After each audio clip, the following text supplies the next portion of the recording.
बोले तुम्हारे नाखून इतने बड़े बड़े हैं कि गांव के लोग देखेंगे तो उसी समय समझ जाएंगे। शूर्पणखा ने कहा मैं नाखून काट लूंगी। कंस ने कहा नाखून अच्छा काट लोगे, फिर ये बाल, बोली बाल भी कैंची से सेट कर लूंगी। कंस ने कहा चलो बाल सेट कर लोगे, पर ये दांत भी तो बड़े बड़े हैं। शूर्पणखा ने कहा कि मैं वो भी, पूतना ने कहा मैं वो भी काट लूंगी। बोले फिर भी अगर दांत काट लोगी तो तुम्हारा मुंह भी नहीं है वैसा, इसे देखकर डर जाएंगे लोग। पूतना ने कहा मैं घूंघट डाल लूंगी।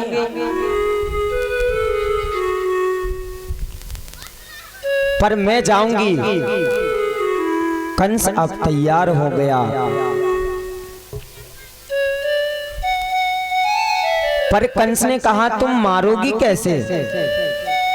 पूतना ने कहा कि मैं अपने स्तनों में विष लगाकर जाऊंगी और जहां तुम्हारा काल होगा, तुम्हारी मृत्यु होगी, मैं उसको अपना स्तनपान कराऊंगी। जैसे ही वो स्तनपान दूध पान करेगा उसी समय उसकी मृत्यु हो जाएगी। कंस को ये आइडिया अच्छा लगा। कंस ने कहा ठीक है जाओ।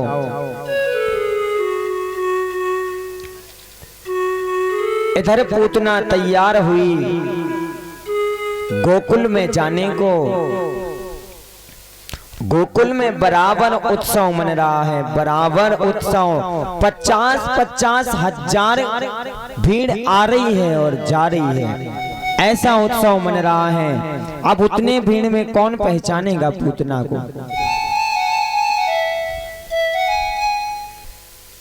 ऐसा उत्सव आई पूतना, उत्सव में देखा कि यहाँ इकट्ठी भीड़ है तो वहीं पूतना पहुंची। वहां पर पूतना पहुंचती हैं, घूंघट डाले हुए हैं। यशोदा मैया ने देखा कि ये कौन है जो यहाँ घूंघट डाले हुए हैं। मैया ने सोचा कि होगी कोई, अगर यहाँ की नहीं होगी तो ब्रजवासी की कोई रिश्तेदार होगी जो लाला का उत्सव में आई है, लाला के जन्म की सुनी है तो बधाई देने आई होगी। अब जिसको 80 साल में पुत्र हुआ है उस माता को कितनी प्रसन्नता नहीं होगी। मैया सब कुछ भूल गई। पूतना जाती है नंद भवन में अंदर। ब्रजवासियों ने भी देखा कि ये कौन है जो मुखड़े को ढके हुए है। किसी ने गौर नहीं किया कि होगी कोई यहीं की। पूतना चली जाती है। अब उसने देखा कि वहां बहुत सारी भीड़ लगी हुई है। वो वहीं पर कन्हैया हमारे पलने में लेटे हुए थे। वहीं पर पूतना पहुंची, वहीं पर यशोदा मैया थी। यशोदा मैया ने कहा कि आ जाओ बहन, अच्छा मेरे लाला को बधाई देने आई है, ठीक है तुम लाला को देखना, मैं और काम देखती हूँ। और यशोदा मैया वहां से चली गई। यशोदा मैया वहां से चली गई। पूतना ने देखा प्रभु की तरफ। आज प्रभु 7 दिन के हैं। पूतना ने इधर उधर देखा, कोई पास में नहीं। अब पूतना ने जब प्रभु की आंखों में देखा, प्रभु के साइड देखा, तो प्रभु ने अपने नेत्र बंद कर लिए। अब यहाँ पर प्रश्न उठता है कि प्रभु ने पूतना को देखकर नेत्र बंद क्यों किए?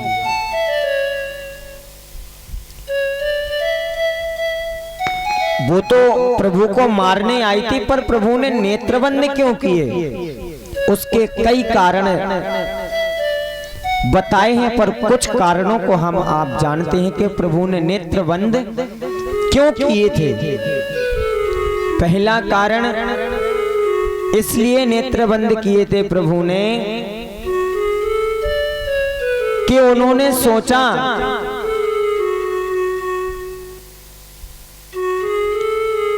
सोचा कि पूतना मौसी, तूने ऐसा कौन सा काम किया, ऐसा कौन सा काम अपने जीवन में किया कि तुझे मां की गति मिल रही है।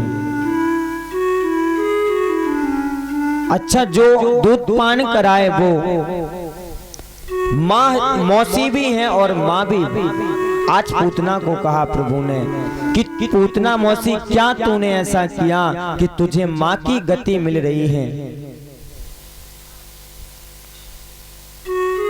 पहला संकेत प्रभु का नेत्र बंद का ये था। दूसरा संकेत प्रभु का नेत्र बंद का ये था कि प्रभु ने भोले बाबा का स्मरण किया था। कैसा स्मरण किया था कि प्रभु ने नेत्र बंद कर भोले बाबा से कहा कि देखो, मैं ये विष इस पीना नहीं जानता, मैं तो केवल माखन मिश्री खाने को आए हूं और माखन मिश्री ही खाता हूं, ये मैं विष नहीं पीऊंगा। और भोले बाबा को विष पीने का पूरा आइडिया है, जब तो वो अपने कंठ पर रखे हुए हैं।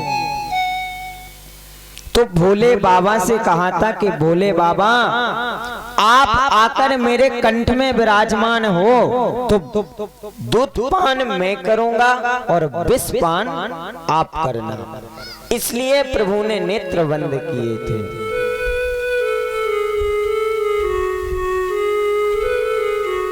ये प्रभु के दो कारण नेत्र के बताए। कारण तो बहुत से संतों ने, बहुत से विद्वानों ने अपने अपने अलग अलग लिखे। अगर कारण जानेंगे तो पूरा टाइम ही कथा का निकल जाएगा, इतने कारण लिखे।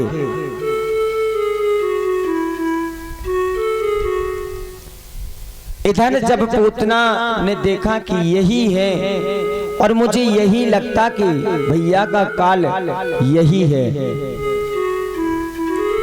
पूतना ने इधर उधर देखा और गोविंद को गोदी में ले लिया। गोविंद को गोदी में लिया।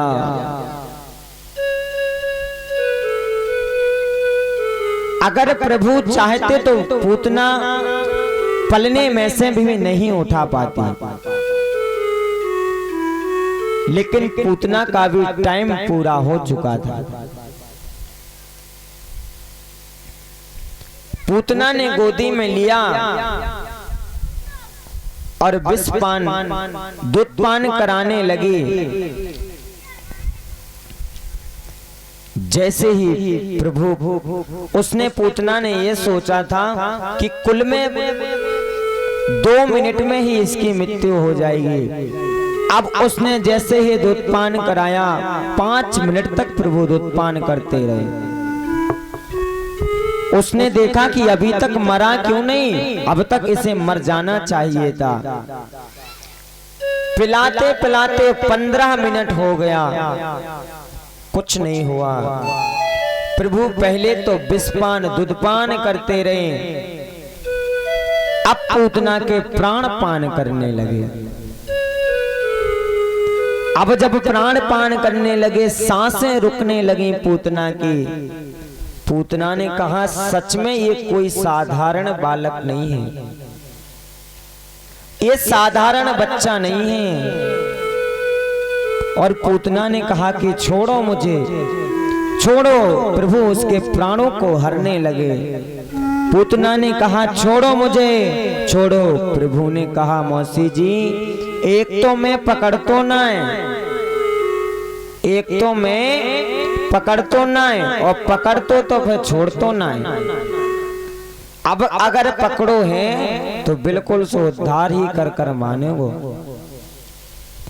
अब पूतना ने सुना कि ये 7 दिन का बच्चा पटर पटर बोलता है।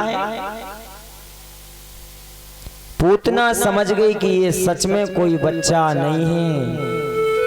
मुझे लगने लगा है कि भैया का काल पूरा है, इससे मैं तो क्या कोई नहीं मार सकता।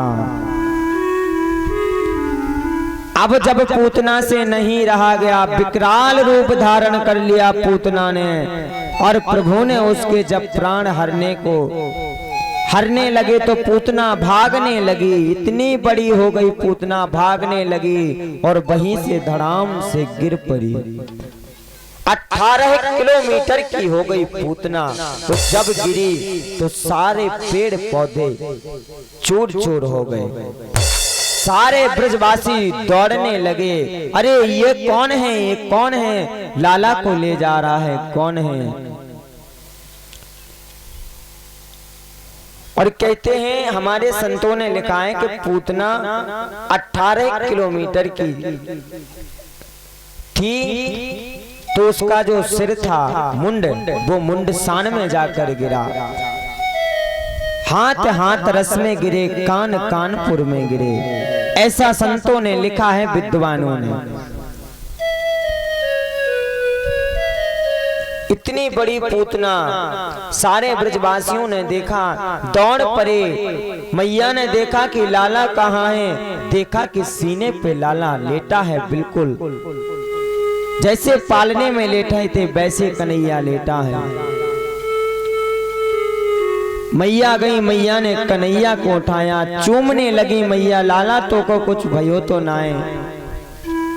आंसुओं की धारा लगी मैया की आंखों से।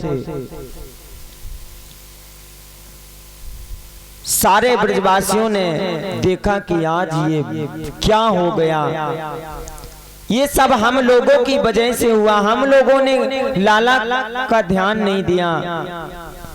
मैया को डांटने लगे ब्रजवासी कि मैया आप चाहे जिसको क्यों लाला को दे देती हैं, अगर लाला को आज कुछ हो जाता तो क्या होता। आज लाला को किसी एक राक्षसी ने छुआ है, लाला अशुद्ध हो गया है, लाला को पहले शुद्ध करो। पहले लाला को शुद्ध करो। मैया ले गई गौशाला में, पहले दादा को गोबर से नहलाया, गौमूत्र से नहलाया, गंगा जल से नहलाया। अब गाय के पूंछ से फिर झाड़ा देने लगी। प्रभु मन में सोचते कि बा मैया, मैं खुद परब्रह्म हूँ और मेरे ही नाम से मुझे आप झाड़ा लगा रही हो। इंद्रियाणि से के सह प्राणान नारायण बोवता स्वेदीप्यो पतिश्चित्तम मनोगो विस्वरोवतु। मैया मेरे ही नाम से मुझे आप झाड़ रही हो, झाड़ा लगा रही हो, नजर उतार रही हो। मैया ने वहां नजर उतारी, सारे ब्रजवासियों ने शुद्ध किया लाला को। अब लाला को शुद्ध किया, इसके बाद उस 18 किलोमीटर की पूतना का क्या करते। ब्रजवासियों ने कहा नंद बाबा से, बाबा इस राक्षसी का क्या करें, इसको फेंक दें या जला दें। और जलाएं तो कैसे जलाएं, इतनी बड़ी पूतना कैसे जलाएं। नंद बाबा ने कहा टुकड़े टुकड़े कर दो, और टुकड़े टुकड़े कर कर लकड़ियों पर लिटा दिया, आगी लगा दी, जलाया। और जब जलाया तो पूतना के शरीर से सुगंधी निकली, एक राक्षसी के शरीर से सुगंधी निकली। पूतना लोक बालाग्नि राक्षसी रुधिरासन जिंघास्यापि हरे स्तन स्तनम दत्त्वा प्रशस्तितम्। पूतना के शरीर से सुगंधी क्यों निकली? राक्षसी के शरीर से सुगंधी निकले तो बहुत बड़ी बात है। पूतना के शरीर से सुगंधी इसलिए निकली क्योंकि पूतना को मां की गति प्राप्त हुई थी अंत समय में, और जिसको मां की गति प्राप्त हुई परब्रह्म परमेश्वर को उसने दूध पान कराया, आखिर उसके शरीर से कैसे बदबू निकल सकती है? जिसको प्रभु ने स्पर्श कर लिया उसके शरीर से भला ऐसा निकल सकता है? कभी नहीं। तो आज पूतना के शरीर से सुगंधी निकली। पूतना का अंतिम संस्कार किया, उसके बाद हमारे प्रभु आज 6 महीने के हो गए। प्रभु 6 महीने के हो गए। कंस ने एक राक्षस और भेजा, सक्टासुर। प्रभु ने सक्टासुर का भी वध किया। सक्टासुर का उद्धार किया। अब कहते हैं कि जब जब भगवान का अवतार होता है, चाहे राम जन्म में हो, चाहे वामन जन्म में हो, चाहे कपिल देव भगवान के जन्म में हो, चाहे कृष्ण जन्म में हो, चाहे जिस जन्म में हो, हमारे भोले बाबा जरूर दर्शन करने आते हैं। हरेक जन्म में, हरेक अवतार में भोले बाबा दर्शन करने को जाते हैं। आज भोले बाबा ने सोचा कि क्यों ना नारायण का जन्म हुआ है, उनका दर्शन करने चले। भोले बाबा ने अपना भेष बदला। भोले बाबा कितना ही भेष बदल लें, कितना ही बदल लें, पर उन्हें हर कोई पहचान जाता, क्योंकि उनकी निशानी ही ऐसी रहती। गले में काला नाग कभी नहीं निकलता, वो कभी नहीं छोड़ते, अलग से दूर से जान जाते सब। भोले बाबा आज दर्शन को जाते हैं। भोले बाबा दर्शन को पहुंचे, अलख जगाया भोले बाबा ने। जैसे ही अलख जगाया, मां यशोदा आई। मां यशोदा मैया ने पूछा क्या चाहिए बाबा, क्या चाहिए? भोले बाबा ने कहा कुछ नहीं चाहिए। मैया बोली तो रुक, अभी मैं लेकर आती हूँ। तुझे कुछ नहीं चाहिए पर मेरी देने की इच्छा है। मैया बोली रुको, मैं अभी लेकर आती हूँ।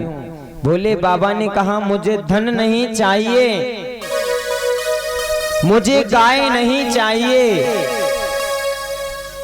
मैया बोली तो तोको का चाहिए? भोले बाबा ने कहा बस अपने लाला को दर्शन कराए दे। मैया ने कहा क्या, लाला का दर्शन? भोले बाबा ने कहा हाँ। मैया ने कहा कि वो तो को कबहू ना हुए, तो को जितनो चाहिए उतनो ले ले, पर लाला को दर्शन ना दूंगी मैं। भोले बाबा बोले नहीं, मुझे तो केवल चाहिए तो लाला का दर्शन। मैया ने कहा वो मैं नहीं दूंगी। भोले बाबा ने कहा मैया केवल एक बार दर्शन करा दे। मैया ने कहा नहीं, मैं 80 साल की बुढ़िया को तो सांप से डर लग रहा है, मेरो लाला तो नेक्सो है। लाला तो मेरो इतनो डर जाएगो। नहीं नहीं, मैं लाला को दर्शन ना कराऊंगी। मोको तक ये सांप बिच्छू से डर लग रहा हूं। भोले बाबा ने कहा नहीं, मैं इसको अलग कर लूंगा।